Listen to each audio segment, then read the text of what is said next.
The Sports Source is brought to you by Fast Frame. Turn your memorabilia into a work of art. This is the Sports Source, presented by Bill Hotz and Associates, and by Renewal by Andersen, with your host, John Pennington. Good Sunday morning. Thank you for joining us here on the Sports Source, presented by Bill Hotz and Associates. We got a jam-packed show for you today. It's all Vols. We're talking John Currie, Butch Jones, SEC Media Days. We got some Tennessee basketball, a lot of responses from you on Twitter that we'll talk about. Lots of stuff that's going to make me talk with my hands and do gestures like that. Let's get right into today's show by talking about Bill Hotz and Associates. We appreciate them for presenting this program to you. If you or someone you care about has been injured in a car wreck, call the car wreck specialist, the car wreck attorneys at Bill Hotz and Associates. How effective are they? Over the past 3 decades, they have collected tens of millions of dollars for people injured by careless drivers. Bill Hotz and Associates, take down that website, remember that name. If you ever find yourself in an accident at the fault of someone who's not doing what they should be doing behind the wheel, and you're having to pay money out of your pocket for medical bills, call Bill Hotz and Associates. They can help you out. All right. Want to welcome in the guys who help me out every Sunday right here. Bob Hodge, Jimmy Himes, Josh Ward, and down there, Mike Strange. Good to have all of you here. Mike, we're going to start with something you did. You sat down this week with John Currie to kind of talk about his first 100 days in office. I yanked 3 quotes from the Sentinel. You can find it also at GoVolsExtra.com. But I yanked 3 quotes that I wanted to talk a little bit about. Let's go ahead and put the first one up. It's regarding the Lady Vols name. And I'll read most of it. Clearly, there's a great passion. Will they bring the name back is what Mike asked. Mr. Currie says, clearly there's great passion. We're going to continue to be very thoughtful and listen to lots of different points of thought. One thing is very clear. There are a lot of different perspectives, and it's not just a two-sided deal. It's like a Rubik's Cube. Depending on how you twist the sides, you get different combinations. And we have to be very careful to be respectful of everyone's perspective. That seems like a lot of double talk. So my question for you, Mike, did you get any kind of, clearly, that's not a clear answer. He's saying it's not just it's coming back or it's not coming back. There's all kinds of twists and permutations. And did you get a feel? Well, that's why I followed up with a question that basically, so nothing's happened yet. Is something going to happen? And John Currie answered, well, I love going to ball games and I hear them chanting Lady Vols at the softball games, and that doesn't hurt my feelings.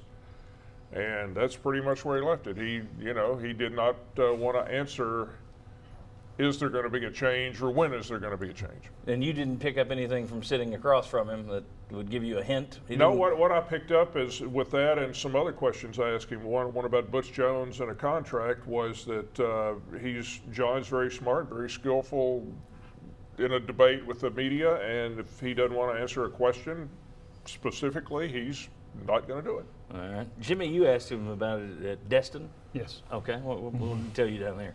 I don't think he's going to bring it back. He didn't say that. He said now the Rubik's Cube was a different angle, but he did tell me that he was still doing research. He had gone to he'd gone to a women's softball game, and they were chanting Lady Vols. He heard that. He's heard the passionate arguments on both sides. He said that he doesn't like to see the fan base split, and there are a lot of folks split on this issue. But my opinion is if he was going to bring it back, he'd already done it. I don't think he will bring it back. What's interesting to me is, and this whole segment isn't about the Lady Vols, but it's interesting to me that there appears to be such passion on the other side.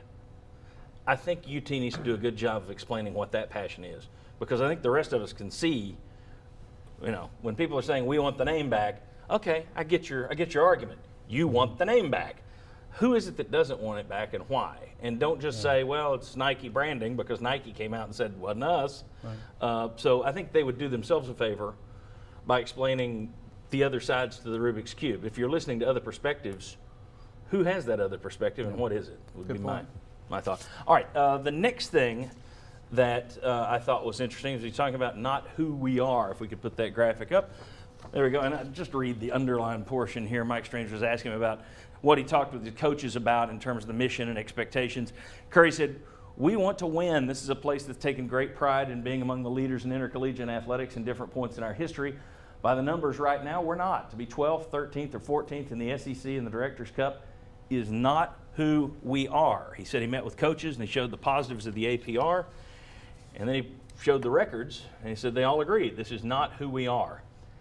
All right, let's be honest. I don't know what else a coach can say other than, an AD could possibly say. We need to win more. So he's kind of in a box. But your thoughts on how he's handled it, because it's been kind of the same answer.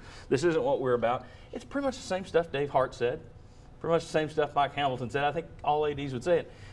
Is it at this point, because there's nothing else you can say, it just kind of goes in one ear, out the other? I only think it matters to people around here because you're better in football, but still not really, really good. You're mediocre in basketball. The Lady Vols have came down a little bit. The only sport you're really good in is softball. I think if you're good in basketball, women's basketball, softball, I don't think anybody really cares about the Directors' Cup, to be quite honest with you. I just don't. I think if you're good in the major sports, then people are good. And so that's not who we are. Okay, fine. Win in the big sports, and people don't care. I disagree with that. Okay. I think they care. They don't care year-round. Yeah. But when the Directors' Cup comes out, I think they're embarrassed. No, for 3 days. SEC. For 3 days, they're very upset. When the all sports thing comes out, they look at it and say, what's happened to this program? And I don't just travel in football circles, because I hear it from tennis, I hear it from track, I hear it from others that are like, what the heck's going on over there? Right. So the circles I've traveled in obviously are different from yours, but I do think they care. Do they care as much if football is doing well or men's basketball? No, I'll grant you that. But I think there's a pride factor in it. And I asked Curry that about what are you going to do?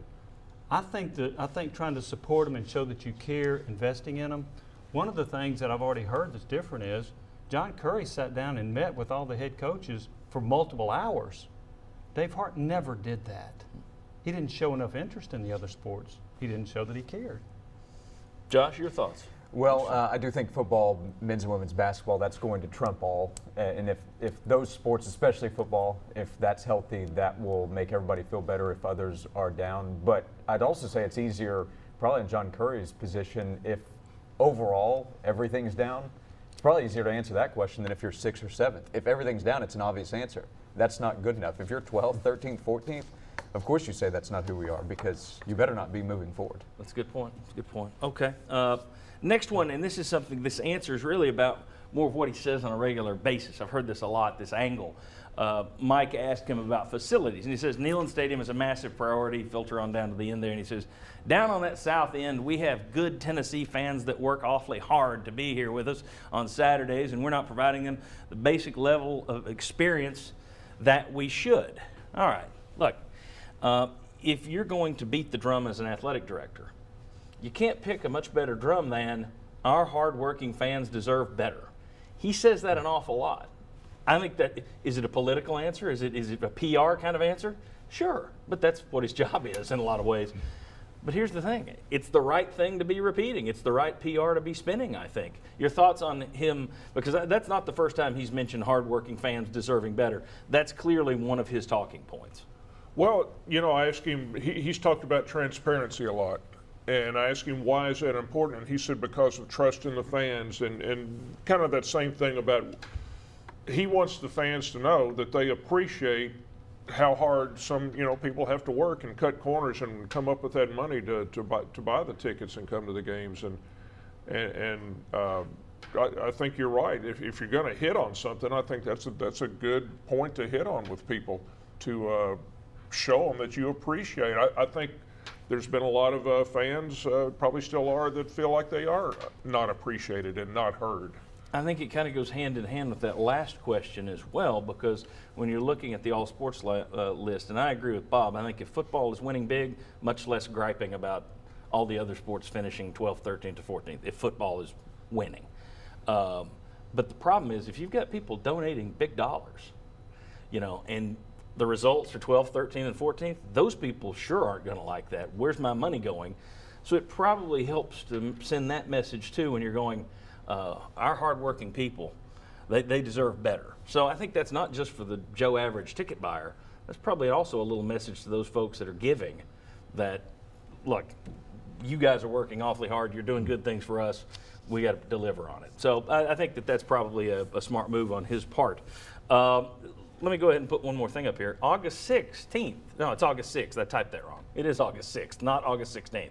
Ignore the graphic that I worked on at 1 a.m. John Curry will be here on the show with us. It's going to be part interview and part panel discussion. I want to see how he sits in with the guys. We'll just throw out we're just going to do a normal show. We'll put John Curry out here. So maybe get to see a different side of UT's athletic director. And between now and then, I'll try and figure out new ways to ask him these same questions he's been asked 50 times. But John Curry, August 6th, Sunday, August 6th, right here on the Sports Source. We appreciate him for coming on and joining us. Coming up next, I asked some of you fans on Twitter, what would it take for you to accept the 2017 football season as a success? What would make you call it a success? We'll show you some of the answers. Come on back.